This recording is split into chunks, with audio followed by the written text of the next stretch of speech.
Hello বন্ধুরা, welcome to my new blog.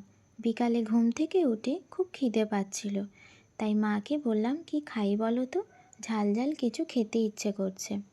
তাই মা বলল বাড়িতে তো বেসন আছেই, তাই চল তোকে পেঁয়াজি ভেজে দিই। তাই মা আর আমি চলে এলাম পেঁয়াজি ভাজতে। তো কেমন করে বানালাম ভাবলাম তোমাদের সাথেও শেয়ার করি। তো দেখো, ফার্স্টেই বেসন নিয়ে নিয়েছি, তার মধ্যে দিয়ে দিলাম পেঁয়াজ কুচি, কাঁচা লঙ্কা কুচি, একটু লবণ, যেহেতু আমি ঝাল ঝাল খাবো তাই নিয়ে নিলাম একটু গুঁড়ো লঙ্কা। তারপরে সামান্য একটু জল দিয়ে মাখিয়ে নিলাম। তারপরে কড়াতে তেল দিলাম পরিমাণ মতো। তো দেখো, তেলটা গরম হয়ে গেছে। এবারে পেঁয়াজিগুলো তেলের মধ্যে দিয়ে ভেজে তুলে নিলাম।